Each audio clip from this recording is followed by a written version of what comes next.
Bismillahirrahmanirrahim. Assalamualaikum warahmatullahi wabarakatuh. Kembali lagi bersama saya Ryu Wijaya di sebuah kisah misteri.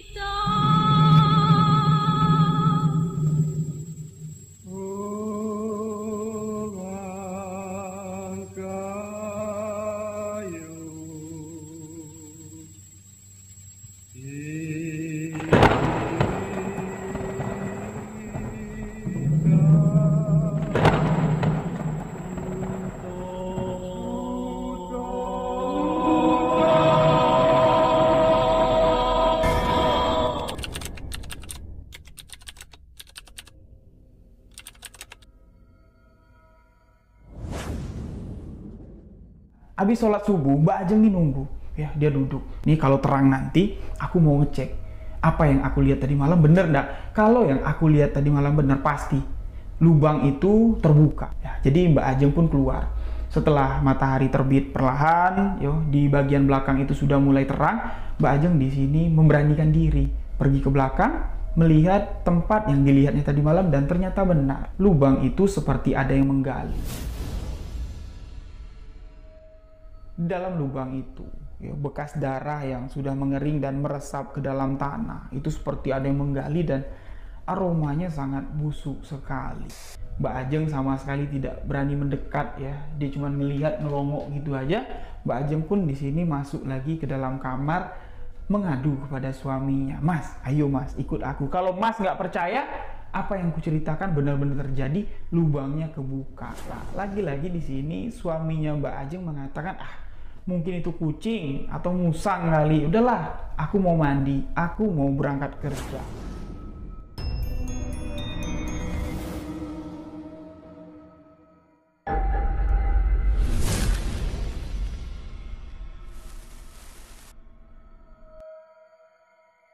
Setelah kejadian, Mbak Ajeng ini melihat sosok mengerikan yang ada di teras bagian belakang, ngobrak-ngabrik lubang darah dari kambing yang dipotong. Mbak Ajeng di sini hari ke hari ke depannya kerap kali mengalami kejadian-kejadian yang mengerikan, bahkan beberapa kejadian yang dialami Mbak Ajeng di sini hampir merenggut nyawanya. Jadi diceritakan pada suatu pagi ya, Mbak Ajeng ini rutin sebelum subuh Mbak Ajeng ini sudah bangun. Jadi subuh hari itu Mbak Ajeng ini mau keluar ke kamar mandi untuk buang air kecil. Lantas Mbak Ajeng mau ngambil wudhu karena sebentar lagi azan subuh. Mbak Ajeng keluarlah dari kamarnya. Nah, lokasi kamar Mbak Ajeng ini terletak di tengah-tengah rumah tersebut. Ketika Mbak Ajeng keluar dari kamar, di sebelah kanannya itu langsung menghadap ke ruang tamu, plong, terlihat langsung di situ sofa berjejer. Ketika Mbak Ajeng ini ke kiri, itu langsung mengarah ke kamar mandi. Sebelum sampai ke kamar mandi, Mbak Ajeng ini akan melewati dapur utama. Di situ ada meja makan. Nah, di subuh hari itu Mbak Ajeng keluarlah ya, seperti biasa, seperti subuh-subuh sebelumnya lah.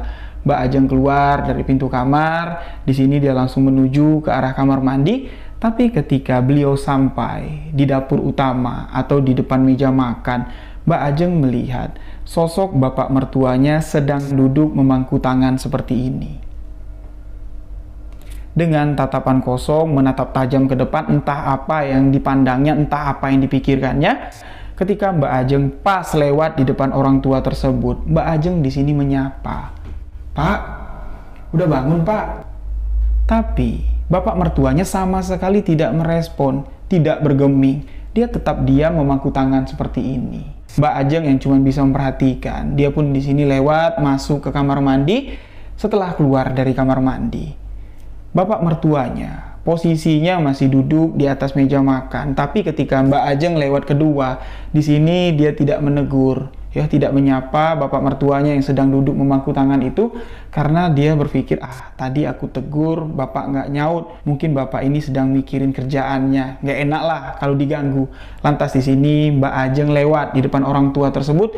Di dalam hati beliau mengatakan, "Pak, misi Pak, aku lewat." Nah, Lewatlah Mbak Ajeng menuju ke pintu kamarnya.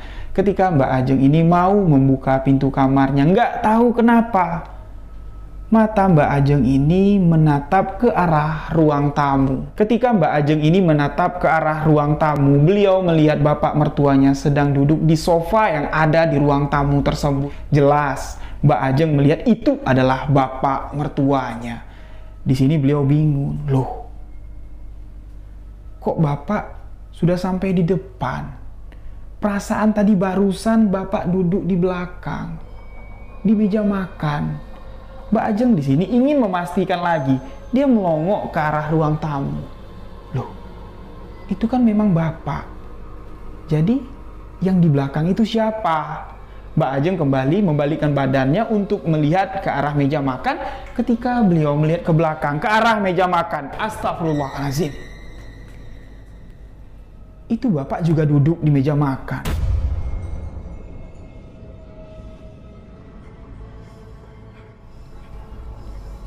Itu siapa?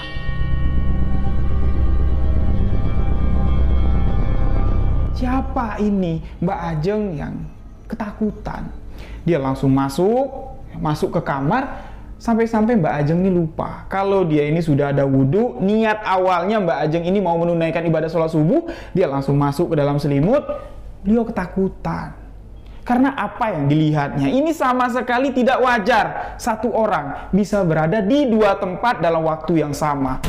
Di ruang depan, di ruang tamu, dan di ruang makan. Di atas meja makan. Ini bukan kejadian yang wajar. Mbak Ajeng di sini mulai ketakutan. Dia menganggap apa yang diceritakan oleh warga tentang sosok dari bapak mertuanya menggunakan pesugihan tumbal mantu.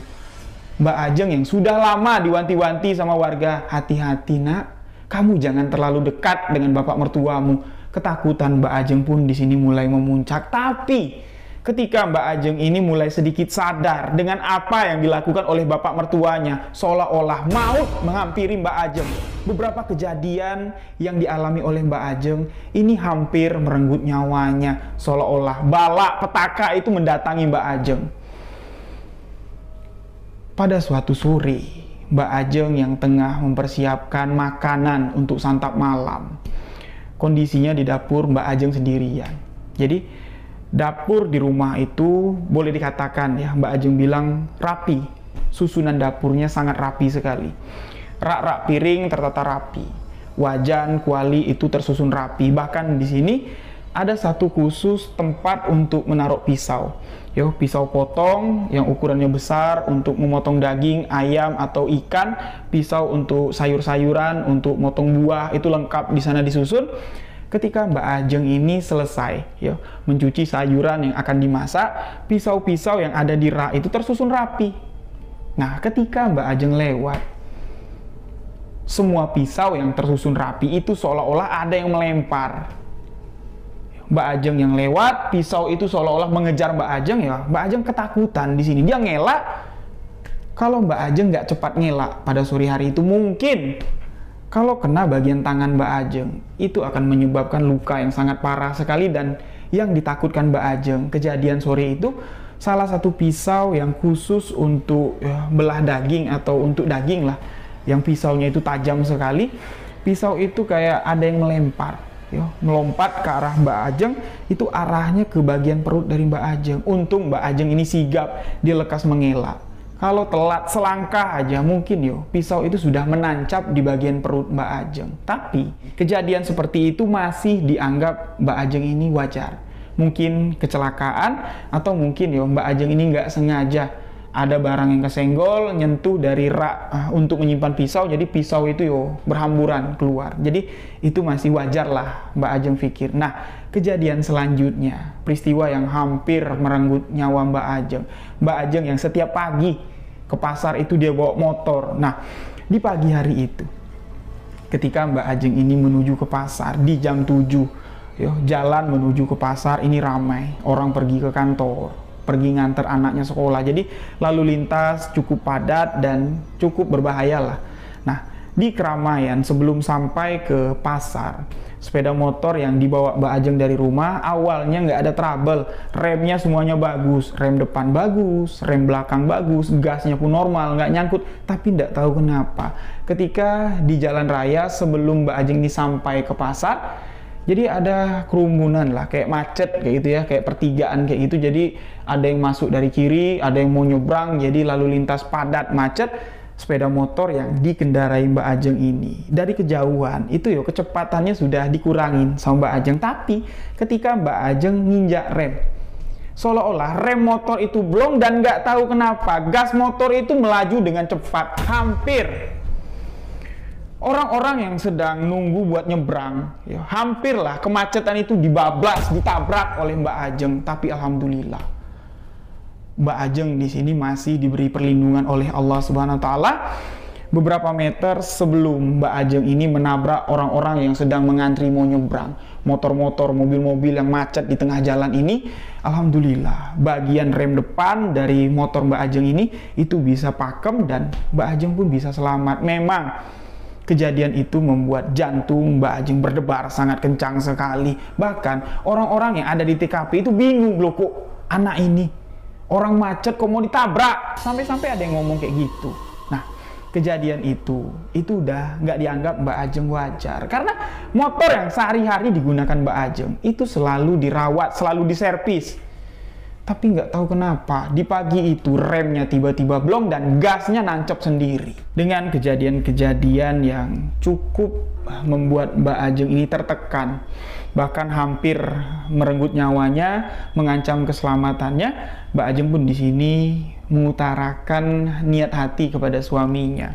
Mas, kita kan tinggal di sini udah lumayan lama, Mas.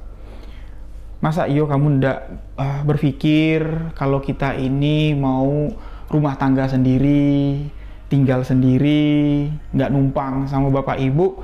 Masa kamu nggak kepikiran, Mas? Toh juga kamu di sini ninggalin aku sendirian. Kamu kerja, pulang sore, pulang malam. Di rumah ini aku ndak enak, Mas. Mbakmu, ya walaupun dia ada di rumah, tapi kalau aku ajak ngobrol, dia tuh kebanyakan diem, kayak dia tuh masih mikirin almarhum suaminya. Ibu juga, ibu selalu ikut bapak ke sawah. Aku tinggal sendirian, ndak enak, Mas.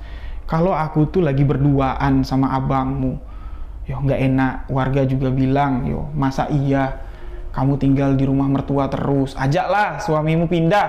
Nah, jadi mendengar alasan yang disampaikan oleh istrinya ini, suaminya mengatakan, ya janganlah kamu berpikir kayak itu. Ya abangku, abang kamu juga, omongan tetangga jangan kamu dengerin. Nah, barulah di sini Mbak Ajeng ini menceritakan kejadian-kejadian yang menakutkan, tapi tetap suami dari Mbak Ajeng tidak berniat atau nggak mau pindah dari rumah tersebut. Sampai di sini Mbak Ajeng mengancam, oke, kalau Mas nggak mau ngajak aku keluar, kita rumah sendiri, ngontrak atau gimana, ya udah, aku mau pamit, aku mau nginep di rumah bapak ibu. Nah, suaminya nanya, sampai kapan? Berapa lama? Ya nggak tahulah, sampai perasaanku tenang. Nah, barulah di sini pikiran dari suaminya si Mbak Ajeng ini terbuka bahwa, yo apa yang disampaikan Mbak Ajeng ini adalah keluh kesahnya. Yo dia pengen berumah tangga sendiri. Singkat cerita, Mbak Ajeng dan suaminya pun keluar dari rumah tersebut, ngontrak di salah satu rumah yang cukup besar. Tapi rumah yang cukup besar yang dikontrak sama Mbak Ajeng dan suaminya ini masih di satu desa. Jaraknya pun dari rumah kedua orang tuanya dekat, jalan kaki itu 5 menit 6 menit sampai, Mbak Ajeng bilang. Jadi ya enggak apa-apa lah, yang penting nggak serumah dengan mertuanya lagi. Mbak Ajeng nggak takut lagi lah dengan kejadian-kejadian, dengan cerita yang sudah disampaikan oleh warga. Yo, cerita dari warga itu sedikit demi sedikit mulai dialami oleh Mbak Ajeng. Nah, setelah di rumah baru, Mbak Ajeng merasa nyaman, merasa tentram, tapi yo, beberapa kejadian-kejadian aneh masih dialami Mbak Ajeng, tapi cuma lewat mimpi. Ya, tidak dialami secara fisik, tidak dialami secara langsung. Salah satu mimpi yang dibagikan di cerita ini yang menurut Mbak Ajeng ini ada kaitannya dengan ending dari kisah ini adalah ketika Mbak Ajeng tidur. Ya, Mbak Ajeng di sini bermimpi didatangi sama bapak mertuanya. didatangi sama ibu mertuanya, dan di dalam mimpi itu bapak dan ibu mertuanya si Mbak Ajeng ini mengatakan, kamu pulang, mulih dok, tapi tidak tahu suruh mulih kemana tuh Mbak Ajeng ini tidak tahu. Kamu mulih, ikut bapak mulih, ikut ibu mulih, yuk ikut bapak, cuman itu. Tapi ketika sosok mertuanya ini muncul di mimpi Mbak Ajeng, wajah mereka itu bengis.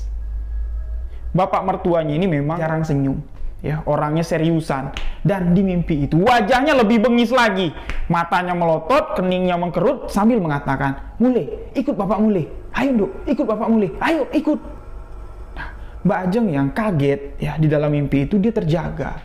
Nah, ketika Mbak Ajeng ini terjaga dari mimpinya, ya, sekilas lah Mbak Ajeng ini mencium di penciumannya kayak semriwing bau wewangian, yang wewangian itu bukan parfum, wewangian itu bukan bau kembang, ya, Mbak Ajeng menggambarkan seperti minyak-minyakan yang sering digunakan untuk mandiin keris, minyak-minyak yang sering digunakan untuk hal-hal yang berbau mistis. Tapi aroma itu cuma sekali lewat, cuma semriwing, tapi ya, walaupun cuma sekali lewat itu cukup membuat bulu tengkuk dari Mbak Ajeng ini merinding. Nah, 4 hari setelah beliau mengalami mimpi bapak mertuanya ngajak mulih, terdengar kabar.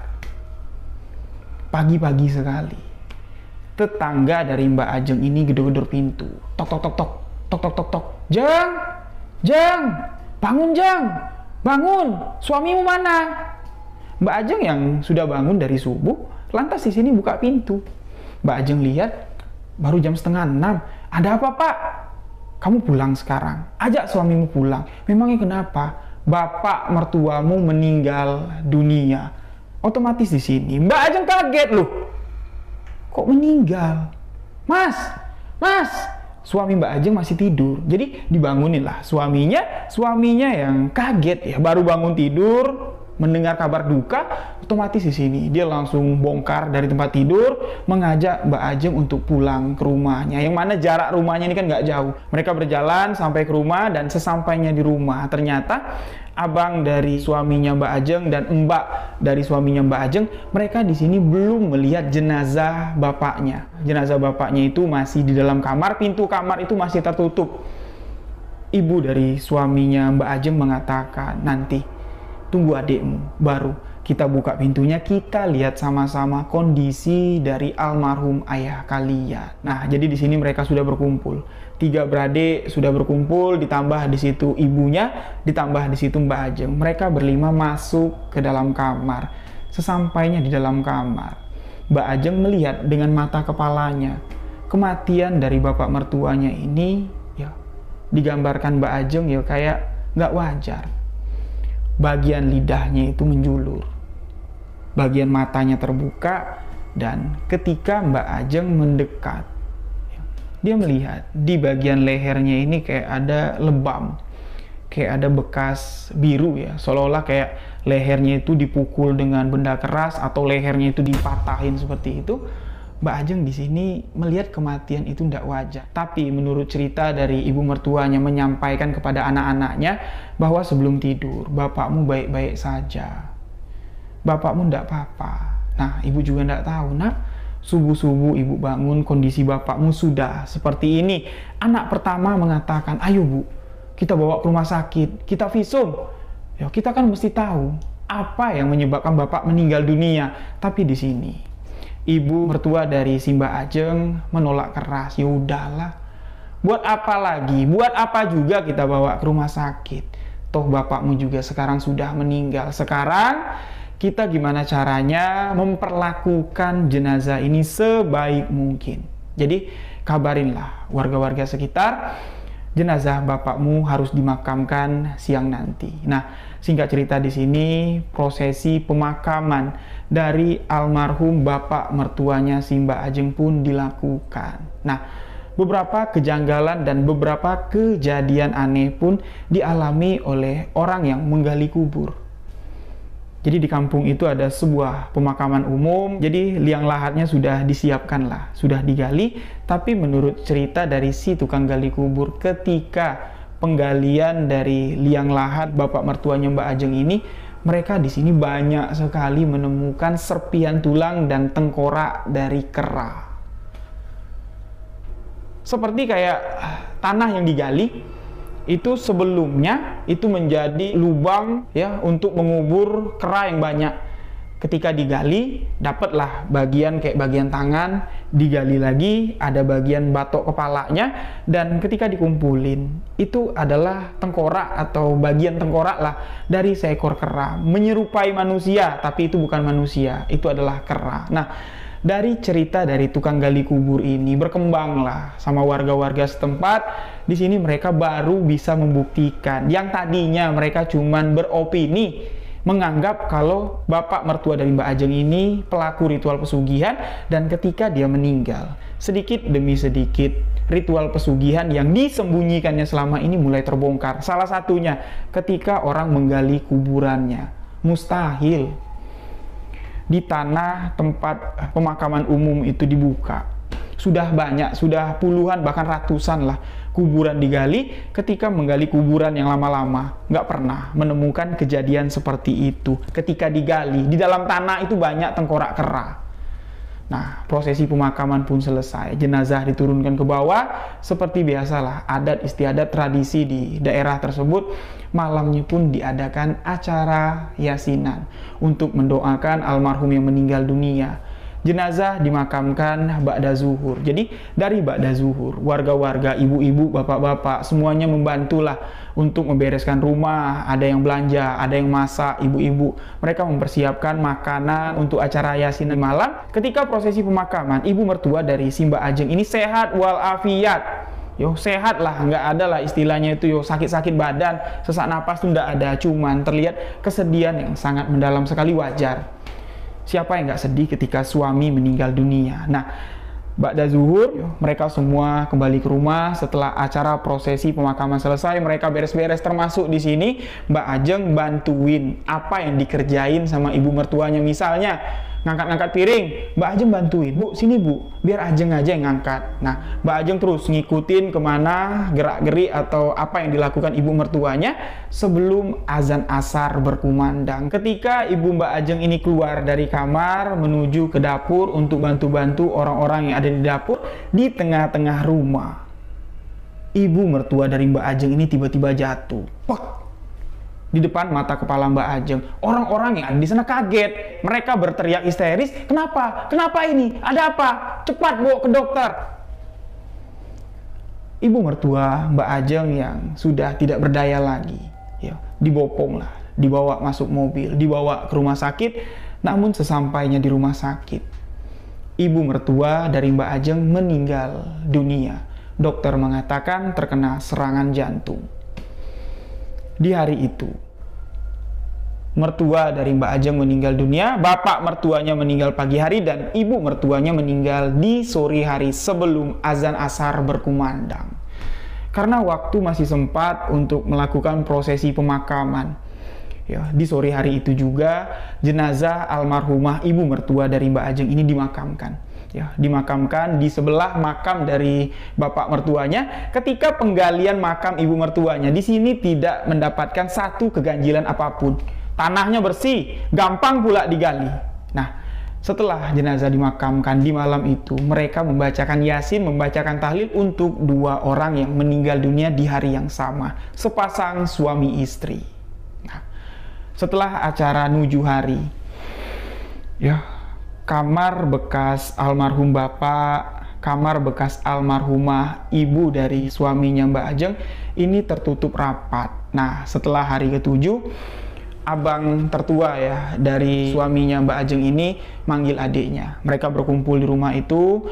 Di sini kamar yang sudah 7 hari tertutup ini mau dibuka. Jadi barang-barang peninggalan almarhum ini yang layak, yang masih layak dibagikan untuk tetangga, untuk kerabat yang membutuhkan, seperti pakaian, ya, seperti kain-kain, ya, itu mau dibagikan lah, mau disedekahkan. Dan di hari ketujuh itu kamar itu dibuka setelah 7 hari kosong. Nah, ini ada satu kejadian Mbak Ajeng bilang, ya, kejadian yang di luar pemikiran Mbak Ajeng yang membuat anak-anak dari bapak mertuanya ini kaget. Jadi ketika beres-beres kamar, semua lemari itu dibuka. Tinggal satu lemari jati yang ukurannya cukup besar. Lemari itu belum terbuka, kuncinya tidak tahu di mana. Ya, setelah kuncinya dicari, akhirnya kunci lemari itu pun dapat. Lemari itu dibuka. Tak. Ketika pintunya terbuka, suami dari Mbak Ajeng, abangnya, Mbak Yunya, kaget melihat apa yang ada di dalam lemari tersebut. Di rak bagian atas itu dipenuhi dengan benda-benda yang dekat dengan unsur-unsur magis, dekat dengan unsur-unsur mistis, keris, kendi, besi kuningan, lengkap di situ seperti ada tempat dupa. Di situ juga banyak kayak bungkusan-bungkusan kain hitam. Yang mana suami dari Mbak Ajeng sama sekali tidak tahu kalau ayahnya ini hobi mengkoleksi barang-barang seperti itu. Anak-anaknya satu pun tidak ada yang tahu. Mereka di sini sama sekali nggak tahu kalau bapaknya ini hobi dengan hal mistis, dan ada satu benda yang mencuri perhatian mereka semua yang ada di sana. Mata mereka semua tertuju ke sebuah selendang yang berwarna merah. Selendang itu dilipat rapi, ditaruh di atas piring putih. Di atas selendang itu terlihat masih ada bekas kembang kering. Nah, selendang itu menjadi perhatian orang-orang yang ada di sana, dan di sini Mbak Ajeng ini keceplosan ngomong, "Loh, itu kok mirip selendang yang digunakan Bapak ketika acara ngunduh mantu. Aku ingat loh warnanya, aku ingat loh tekstur dari selendang tersebut. Bapak menggunakan selendang itu."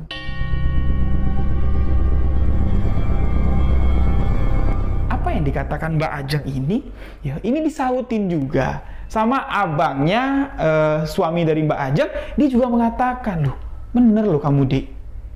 Aku juga ingat 2 kali aku menikah, 2 kali acara ngunduh mantu untuk nyambut istriku itu diadakan di rumah ini. Aku baru ngeh kok selendangnya sama. Aku pikir selendang yang digunakan Bapak untuk acara ngunduh mantu itu properti dari tukang rias. Tapi ternyata kok selendangnya ada di sini." Nah, jadi karena mereka ini belum tahu selendang itu kegunaannya untuk apa. Selendang itu kok bisa ada di sana, bisa digunakan bapaknya untuk ngunduh mantu. Mereka pun di sini ngekip apa yang mereka lihat dan apa yang ada di dalam lemari tersebut. Cerita ini tidak tersebar keluar. Mereka di sini menyimpannya rapat-rapat. Bahkan selendang itu pun nggak disentuh. Selendang itu tetap di tempatnya. Lemari itu kembali ditutup. Setelah hari itu, yang tinggal di rumah itu kan abangnya suami dari Mbak Ajeng sama kakak perempuannya yang janda ini. Nah, hari-hari berlalu, mereka di sini mengatakan kalau dari kamar almarhum bapak yang ditutup rapat, sama sekali nggak ada yang buka atau masuk ke sana, itu terdengar seperti ada suara benda-benda yang goncang, benda-benda yang istilahnya bergerak-gerak lah. Nah, mereka di sini menyimpulkan barang-barang mistis yang ada di lemari jati itu seolah-olahnya hidup, bergerak, dan setelah kejadian yang ada di kamar itu sering terjadi, mulailah di sini berdampak dengan peninggalan atau warisan yang ditinggalkan oleh almarhum bapak mertuanya Mbak Ajeng.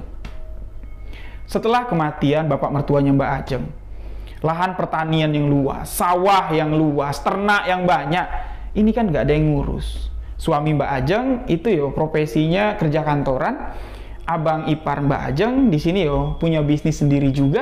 Nah, anak perempuan si Mbak Yu ini, beliau ini nggak ngurusin harta atau bisnis bapaknya. Jadi setelah kematian bapaknya, setelah barang-barang pusaka yang ditinggalkan bapaknya ini mengeluarkan suara yang mengerikan di rumah tersebut, ladang yang tadinya subur, lahan pertanian yang tadinya buahnya lebat, hewan ternak yang tadinya beranak pinak, berkembang biak dengan pesat, ini sedikit demi sedikit mulai layu. Bahkan di sini sampai di titik akhir, usaha yang ditinggalkan oleh almarhum bapak mertuanya Mbak Ajeng ini semuanya bangkrut, ini semuanya sirna, hilang. Sawah yang tadinya bisa menghasilkan panen raya sekarang boro-boro panen raya, tanahnya seperti tidak mau ditanami. Kambing yang tadinya beranak pinak, kambing yang ada di kandang, sapi yang ada di kandang, itu satu persatu mati terkena wabah penyakit.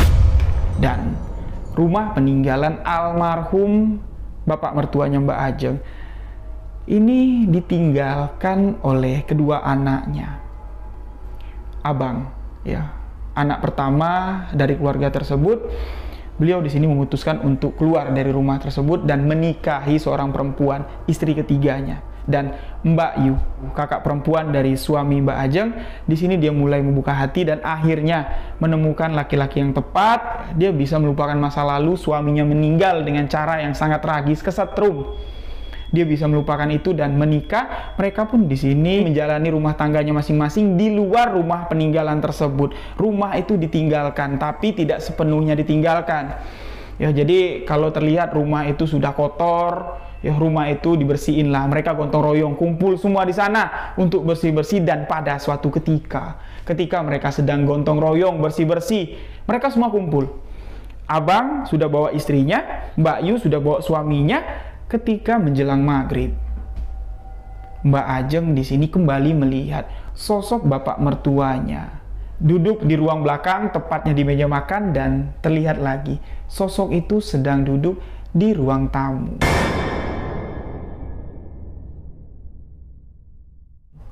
Sosok itu terlihat, dua sosok dalam satu waktu, di satu tempat, di satu waktu. Sosok itu terlihat ada dua. Nah, Mbak Ajeng di sini sebenarnya ingin memberitahu suaminya, tapi dia pikir gini, kalau aku bilang sama suamiku, oke, kalau dia ngelihat, kalau dia nggak ngelihat, ya gimana? Nanti aku dibilang gila. Jadi Mbak Ajeng di sini mengurungkan niatnya. Mbak Ajeng di dalam hati cuman mendoakan, ya, membacakan suratul Fatihah khususon untuk almarhum bapak mertuanya. Nah, setelah kejadian hari itu, Mbak Ajeng sudah tidak pernah lagi menginjakkan kakinya di rumah tersebut. Karena apa? Bukan karena keinginan Mbak Ajeng, enggak. Karena suaminya ini mendapatkan pekerjaan yang lebih mantap lagi di luar kota. Mereka pun hijrah keluar kota. Nah, itulah ya kejadian misteri yang dialami langsung oleh Mbak Ajeng. Nah, cerita ini ya sudah diberikan izin oleh suami Mbak Ajeng untuk dibagikan. Ya, bukan untuk istilahnya menceritakan sisi buruk dari keluarga suaminya, ndak. Di sini Mbak Ajeng mengatakan meminta izin untuk memberi gambaran bahwa segala sesuatu yang didapat dari ritual pesugihan, ritual yang salah, ritual yang nyalah dari ajaran agama Islam, itu tidak akan bertahan lama, itu tidak akan kekal. Dan orang-orang yang melakukan ritual pesugihan itu pastinya ya akan membuat Allah Subhanahu wa taala murka. Jadi tujuan kisah ini saya bawakan sesuai keinginan Mbak Ajeng untuk mengingatkan sahabat-sahabat semua, bila mana kita dalam kesusahan, jangan pernah berpikir untuk masuk ke dalam ranah pesugihan. Tidak ada pesugihan yang menguntungkan, semuanya tipu daya setan untuk menyesatkan kita hidup di dunia ini. Rezeki itu datangnya dari Allah. Jadi jangan takut, rezeki nggak akan ketukar.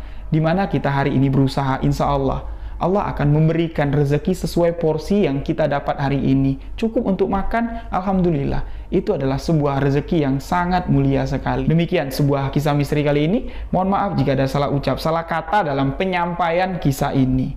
Untuk sahabat yang ingin berbagi, silahkan kirimkan cerita ke alamat email sebuahkisahmisteri@gmail.com. Saya Rio Wijaya mengucapkan wabillahi taufik walhidayah. Wassalamualaikum warahmatullahi wabarakatuh. Salam sebuah kisah misteri.